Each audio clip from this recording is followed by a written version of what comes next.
Jika pada umumnya sepeda terbuat dari rangka besi, di Temanggung, Jawa Tengah, pohon bambu ternyata dapat dibentuk dan dirancang menjadi sebuah rangka sepeda.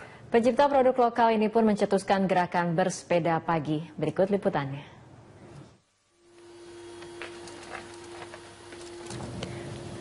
Berawal dari kegiatan bersepeda bersama keluarga di Jalan Pedesaan, Singgih S. Kartono, warga Desa Kandangan, Kabupaten Temanggung, Jawa Tengah, mendesain sepeda bambu. Sepeda bambu ini telah mencetuskan gerakan bersepeda pagi. Gerakan sepeda pagi pun menjadi inspirasi nama sepeda bambu Singgih, dan muncullah nama Sepedagi, singkatan dari bersepeda pagi. Sepedagi merupakan rancangan sepeda bambu yang ketiga bagi Singgih. Meski materi bambu tak lazim untuk produk sepeda, namun Sepedagi tergolong kokoh. Bahkan daya angkut Sepedagi mencapai 80 kg. Dari sekian kali saya mengembangkan produk desain sepeda bambu ini, ada sekitar sudah sampai prototipe yang ke-9. Selama waktu kurang lebih setahun ya. Dan saya menemukan bahwa tidak pernah ada komponen bambu yang patah. Hanya terjadi retak-retak di sambungan. Jadi ini membuktikan bahwa bambu sebenarnya material yang sangat kuat ya. Bambu bukanlah satu-satunya bahan pembuatan Sepedagi. Pada bagian poros sepeda, Singgih menggunakan besi. Alumnus Institut Teknologi Bandung ini optimistis Sepedagi bisa menyatukan warga desanya, Desa Kandangan. Saya menggunakan sepeda bambu ini menjadi sebuah alat untuk menarik orang untuk datang ke desa dan bersama masyarakat untuk menjalankan proyek-proyek pengembangan atau proyek-proyek revitalisasi desa. Nama kegiatan ini kemudian saya namakan Sepedagi, dan Sepedagi itu sendiri kemudian juga menjadi brand dari produk yang saya buat, sepeda bambu ya, seperti. Saat ini Sepedagi dijual terbatas dan dalam pengembangan proyek wisata sepeda di desa. Dana Kencana, Berita 1, Temanggung, Jawa Tengah.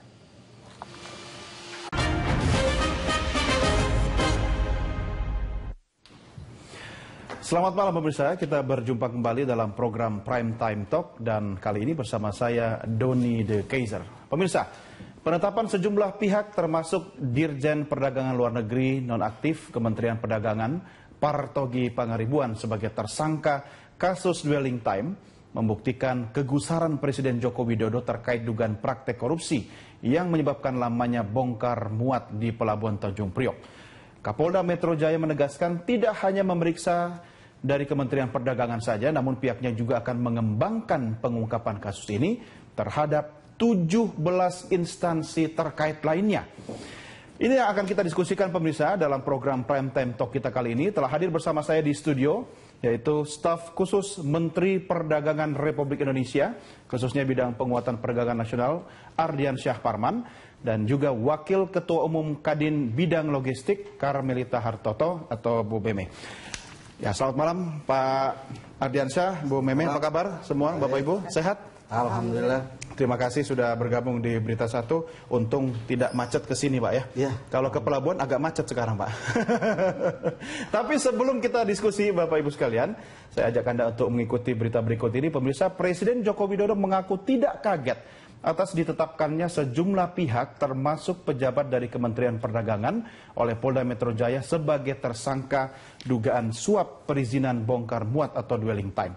Dan waktu meninjau Pelabuhan Tanjung Priok beberapa waktu lalu, masih ingat pemirsa, tanggal 17 Juni 2015 yang lalu, Presiden bahkan sudah memerintahkan Menteri Perdagangan untuk mempercepat proses bongkar muat kontainer. Menurut Kepala Negara, dwelling time di sejumlah pelabuhan Indonesia masih terlalu lama dan rentan menimbulkan biaya tinggi. Sudah 6 bulan yang lalu, saya berikan perintah kepada Menko dan Menteri untuk memperbaiki dwelling time di 5 pelabuhan kita. Yang pertama, selesaikan dulu Tanjung Priok. Itu perintah sudah 6 bulan yang lalu. dirapatkan mungkin 2-3 kali. Kemudian berapa bulan yang lalu? 2 bulan yang lalu saya cek langsung di lapangan mendadak kondisinya seperti apa. Proses itu kita aja terus, ya kan? Saya saat itu memang melihat sebuah perjalanan yang tidak ada progres, gitu. Sehingga saya marah, dan juga yang disajikan pada saya itu hanya saji-sajian. Ya, oleh sebab itu saya sampaikan, hati-hati akan saya copot.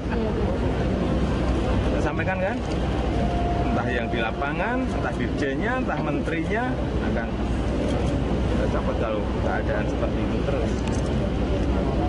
Setelah saya sampaikan itu, saya balik, kok tidak ada reaksi apa-apa. Ya mestinya saya perintah untuk apa? Saya perintah Polri untuk melihat kondisinya seperti apa sebetulnya di lapangan. Apakah sesuai seperti yang ada di pikiran saya, dan betul. Ternyata ya itu hasilnya. Ya, pemirsa, dalam diskusi kita malam ini, Anda juga bisa berpartisipasi untuk memberikan pertanyaan, komentar melalui jaringan atau jalur telepon yang tertayang di layar televisi Anda, atau Anda juga bisa mention kami lewat akun sosial media Berita 1 TV. Baik, saya ke Pak Ardiansyah dulu. Pak Ardiansyah, ya. Pak Menteri ada komentar khusus nggak soal ditetapkan tersangka dari Dirjen? Beliau mengatakan bahwa proses hukum beliau sangat harus dihormati ya. Dihormati. Jadi tapi yang penting buat Kementerian Perdagangan adalah memperbaiki pelayanan di dalam memberikan perizinan terutama impor agar arus barang itu lancar. Itu menjadi komitmen beliau. Dengan ditetapkannya Dirjen loh Pak sebagai tersangka, artinya sumber persoalan dwelling time itu Anda merasa nggak ada di kementerian Anda? Begini, mungkin kita harus satu pemahaman yang sama tentang dwelling time. Dwelling time itu adalah waktu ketika kapal sandar ya dibongkar, barang dibongkar, masuk pelabuhan, kemudian sampai dia keluar dari pelabuhan. Nah mungkin agak susah kita menjelaskan kepada masyarakat. Mungkin saya ingin berikan analog aja Pak.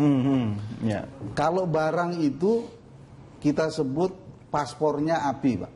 Paspornya API? Angka pengenal impor. Oh, oke. Ya, itu adalah pengakuan pemerintah terhadap pelaku usaha untuk bisa melakukan impor. Angka pengenal impor ya. Saya pikir API itu kena panas, kemudian banyak duit panas di situ Pak. Nah, istilah soalnya. Jadi gini, kalau kita pergi ke ASEAN, apakah ke Malaysia, Singapura, Thailand, itu tidak dibutuhkan visa Pak. Ya. Cukup dengan membawa paspor, kita bisa masuk ke negara itu. Visa on arrival ya? Nggak pakai visa Pak. Nah, di perizinan impor pun ada Pak, yang seperti itu. Untuk barang-barang yang tidak ada larangan, tidak ada pembatasan. Itu dapat masuk tanpa perizinan-perizinan lainnya kecuali angka pengenal impor tadi. Apakah importir umum atau importir produsen. Nah, tapi kalau kita pergi ke Eropa, Anda nggak bisa cukup hanya bawa paspor terus masuk ke Eropa, nggak bisa Pak. Ada namanya visa.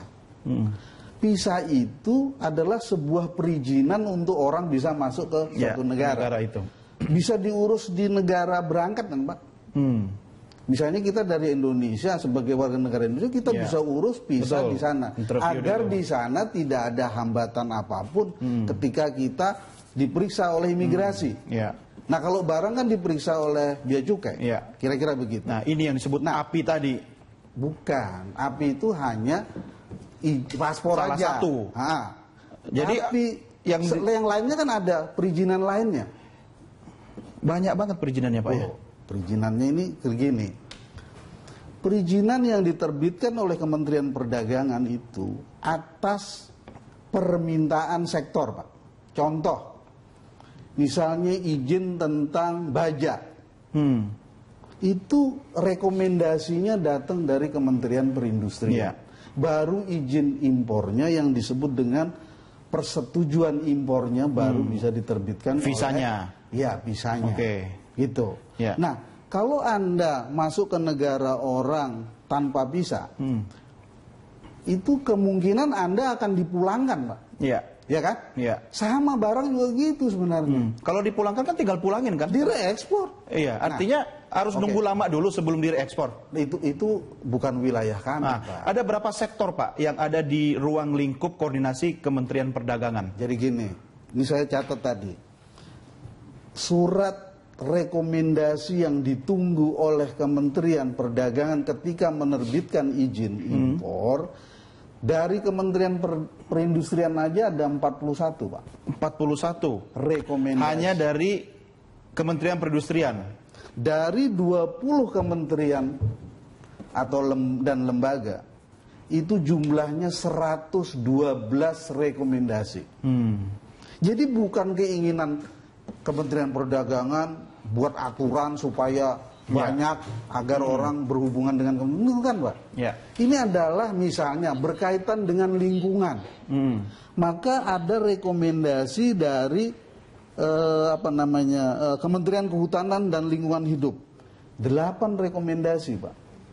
Itu dititipkan karena yang punya instrumen pengaturan itu di Kementerian Perdagangan. Kalau berkaitan dengan